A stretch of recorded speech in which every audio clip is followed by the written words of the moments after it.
Sophie, I want to start today with a moment, a very specific moment. I have witnessed it personally more times than I can count, and I want everyone listening to see if they recognize it either from being on the giving end or from being on the receiving end. Okay, walk us in. You are in a professional meeting. There is a discussion happening, real content, real strategy, real problem solving. And in the middle of this discussion, an advanced English learner speaks up, and they say something like, well, when it comes to this decision, I think we need to bite the bullet and just move forward. And in that moment, there is a small pause in the room, almost imperceptible, but it's there. The native speakers around the table register something slightly off. Not wrong, not incorrect, just slightly off key, slightly performed, slightly like a phrase that was consciously deployed rather than naturally spoken. And the conversation moves on, but the learner has just unknowingly taken a small hit to their perceived fluency. And they have no idea. No idea, because they spent an entire evening last week studying idioms on Anki.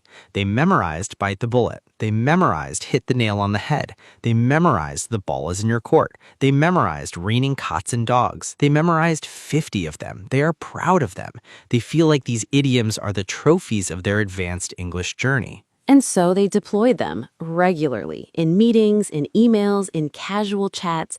Every time they force one of these idioms into a conversation, they think they're demonstrating fluency, when in reality, they are demonstrating the exact opposite because the timing is off, the register is off, the context is off, and native speakers can feel it even if they cannot name what they are feeling. And here is what almost no advanced English resource is willing to tell learners.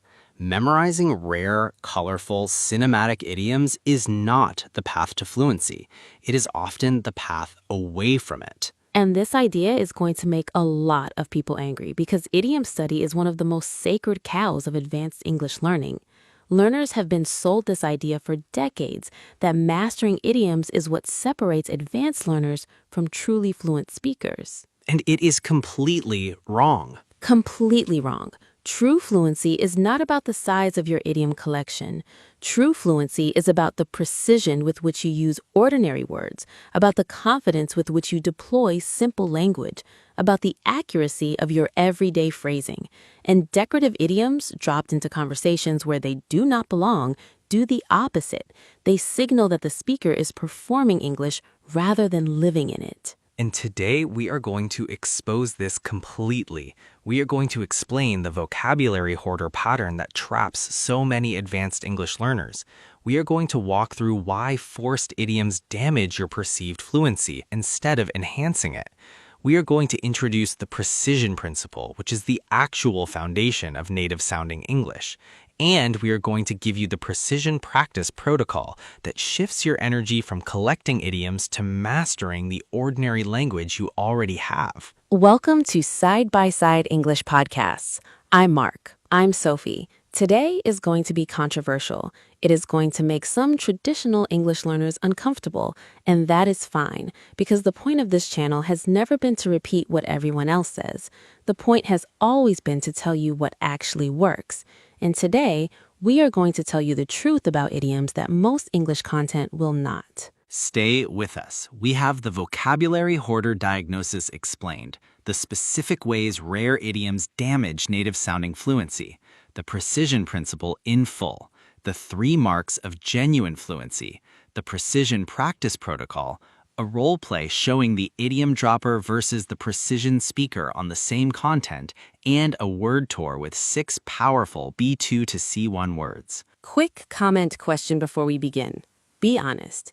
Do you keep a list of English idioms you are trying to learn and use? Drop a yes or no. And especially if this episode makes you angry, drop a comment. We want to hear both sides. Okay, let's have the fight. So, Sophie, let's start with the diagnosis. Who is the vocabulary hoarder? The vocabulary hoarder is a very specific type of advanced English learner, extremely disciplined, extremely serious about English, usually reading widely, using Anki, keeping notebooks, listening to advanced podcasts, and their central goal, often unconscious, is to collect rare, colorful, impressive-sounding pieces of English. Idioms, metaphors, sophisticated adjectives, vintage phrases from novels or old movies, cultural references. And the assumption is, if I know enough of these rare pieces, my English will move from advanced to native-like. Exactly. The vocabulary hoarder believes that fluency is a function of collection size, that the person with the biggest idiom collection wins, and every new idiom feels like a small victory, a step closer to sounding truly native. But what actually happens when they try to use these collected idioms in real conversations? What actually happens is, in the vast majority of cases, the idioms come out awkwardly, and here's the mechanical reason why. Native speakers use idioms too, of course they do, but they use them sparingly in very specific contexts with very specific timing, and most of the idioms native speakers actually use in modern professional and casual conversation are extremely ordinary. Get it done, push back, follow up, on the same page, reach out, wrap up, hop on a call. These are the working idioms of modern English, almost invisible, not colorful, not dramatic, not the ones that get taught in idiom books. And meanwhile, the idioms that get taught in idiom books, raining cats and dogs, hit the nail on the head, the ball is in your court, let the cat out of the bag, are used dramatically less often by actual native speakers in real modern conversation. Some of them are used only rarely, some of them are used only ironically, and some of them are essentially museum pieces at this point. Museum pieces. Museum pieces, phrases that native speakers know exist that they might use once every few years in the right context for humor, but that they would never deploy seriously in a modern professional meeting. So when a learner drops one of these into a conversation, they are essentially quoting an old film in the middle of a strategy discussion, which does not sound fluent. It sounds odd. And this is what native speakers pick up on without being able to explain, the mismatch between the register of the idiom and the register of the conversation, a dramatic 1950s idiom deployed in a 2025 sales meeting. A register clash is what breaks the perception of fluency. Let's actually break down the 3 specific ways hoarded idioms damage your fluency, because I want learners to see the mechanics clearly. Yes, 3 specific damage patterns. Damage pattern 1, register mismatch. Every idiom carries a specific register, a specific era, a specific level of formality, a specific emotional flavor. And when you deploy an idiom without matching all of these to the moment, you create dissonance. Bite the Bullet carries a specific, dramatic, wartime-oriented register, and when you drop it into a discussion about which vendor to use for next quarter's marketing campaign, the register clashes with the moment, and the listener feels the mismatch even if they cannot name it. Damage pattern 2, performance leakage. When you deploy a memorized idiom, there is often a small perceptible signal in your delivery that this phrase was retrieved rather than generated, a tiny hesitation before it, a slight over-articulation of it, a small pride in landing it. And this performance leakage is what signals to the listener that the phrase came from an Anki flashcard, not from natural speech, which subtly undermines the perception of fluency. Damage pattern 3, opportunity cost. This is the least obvious but most important one. Every hour you spend memorizing rare idioms is an hour you didn't spend building precision with the ordinary language you already know. And ordinary language, mastered precisely, produces dramatically more fluent-sounding English than rare language deployed awkwardly. So the vocabulary hoarder is not just gaining little from their idiom study, they are also losing a lot by not doing what actually works. 3 damage patterns: register mismatch, performance leakage, opportunity cost. Together, they explain why the vocabulary hoarder often plateaus and never actually moves from advanced to fluent, no matter how many idioms they collect. Which brings us to the precision principle, the actual foundation of native-sounding English. And once you understand this principle, the entire idea of hoarding idioms starts to feel obviously backwards. Yes, define it clearly. The precision principle says this: native-sounding fluency comes from using ordinary, common English words with absolute precision, in the right timing, with the right register, and with confident delivery. It does not come from collecting rare vocabulary. It comes from mastering common vocabulary. And this is the counterintuitive truth of advanced English, that the closer you get to native fluency, the more you notice that native speakers, in most contexts, use surprisingly ordinary words.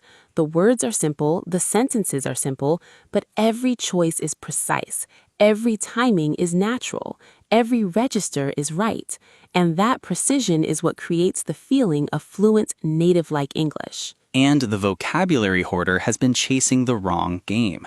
They have been trying to add exotic words to their collection when they should have been adding depth of use to the common words they already have. And this is a completely different type of practice. Let's actually name the 3 marks of genuine fluency, because if learners can see what native speakers are actually doing, they can reorient their practice. Yes, 3 marks. Mark 1. Extreme precision with common words. Native speakers pick between run, sprint, jog, dash, bolt, and race with total automatic precision, not because they memorize synonyms, because they have used each one thousands of times and know exactly which one fits which moment.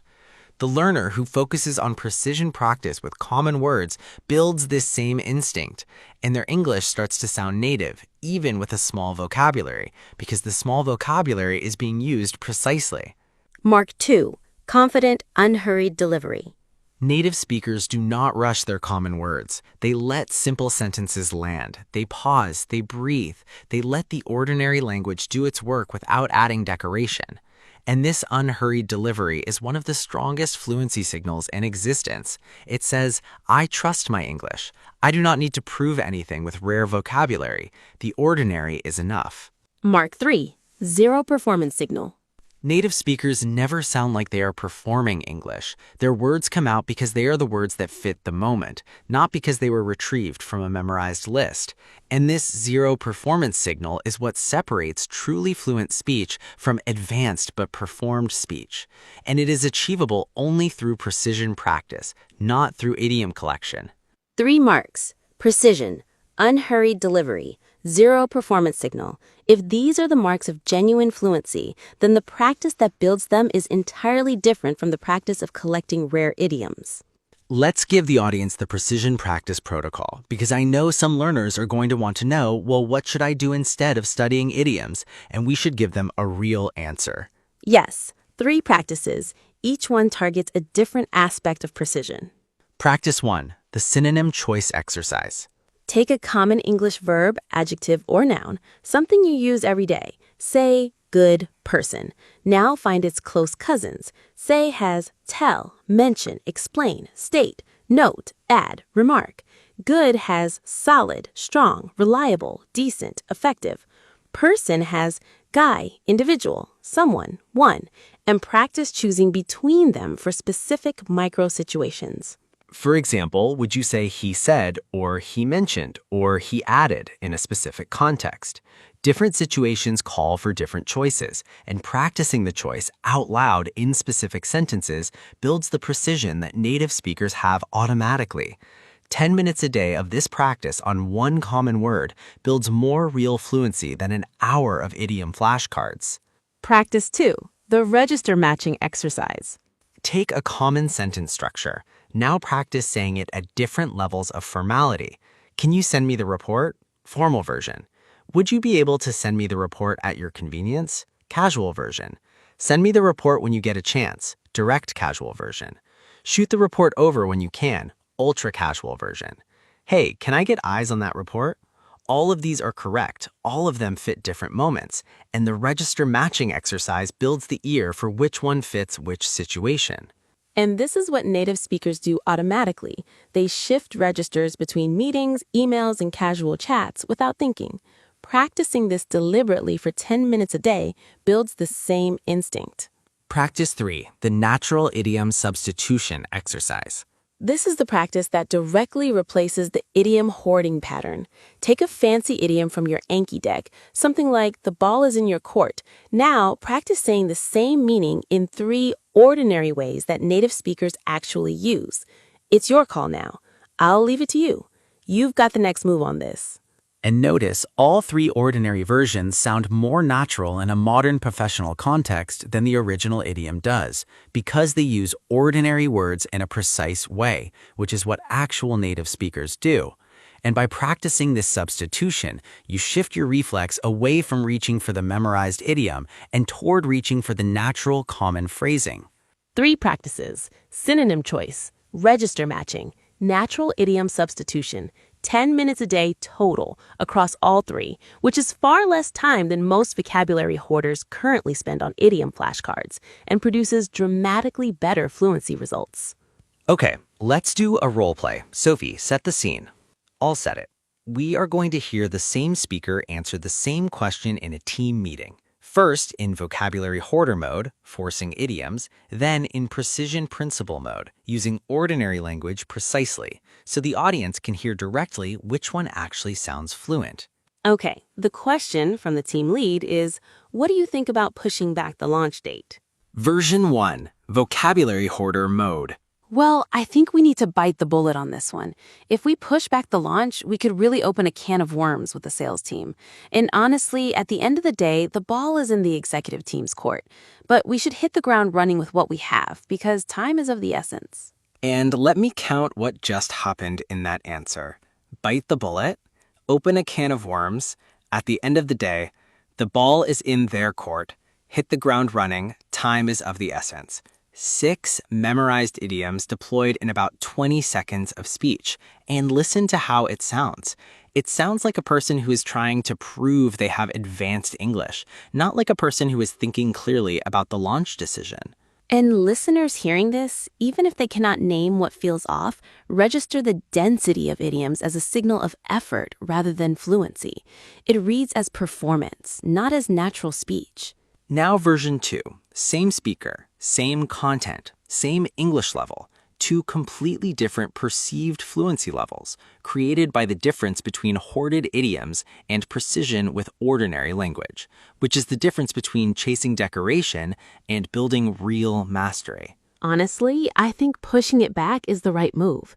If we launch when we're not ready, sales is going to be dealing with issues for months. The executive team is the one who has to sign off. But from our side, I'd rather delay 2 weeks and get it right than rush it and clean up problems for the next quarter. And listen to that. 0 idioms, 0 decoration, just ordinary words chosen precisely. Pushing it back. Sales is going to be dealing with issues. Sign off. From our side, get it right, clean up problems. And the second version sounds dramatically more fluent than the first version. Because the words are used with precision, the register matches a modern professional context perfectly, the delivery is unhurried, there is no performance signal. This is what actual native-sounding professional English sounds like, and it uses almost no vocabulary that a solid B2 learner does not already have. Same speaker, same content, same English level.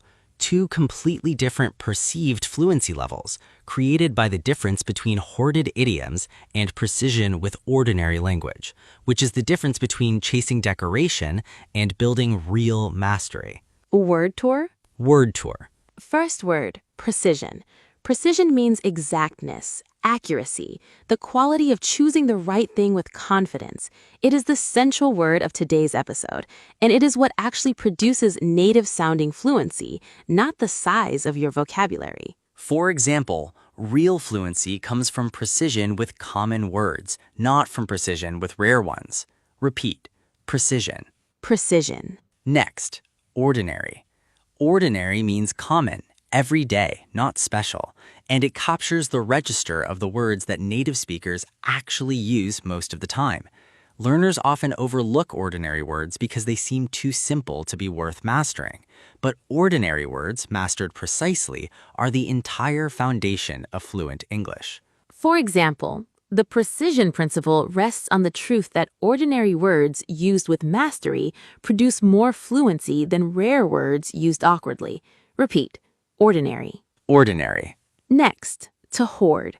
To hoard means to collect and store an excessive amount of something, often beyond any real use. And the vocabulary hoarder is exactly this, someone who collects rare English vocabulary far beyond any practical need, believing the collection itself is the point. For example, vocabulary hoarding is one of the most common traps for advanced English learners because it feels like progress while actually blocking real fluency development.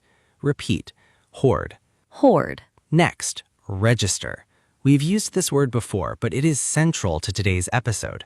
Register is the level of formality, era, and emotional tone that a piece of language carries, and matching your register to the moment is one of the most sophisticated skills in advanced English. For example, every idiom carries a specific register, and using an idiom whose register does not match the moment is one of the fastest ways to sound less fluent, not more. Repeat. Register. Register. Next, decoration.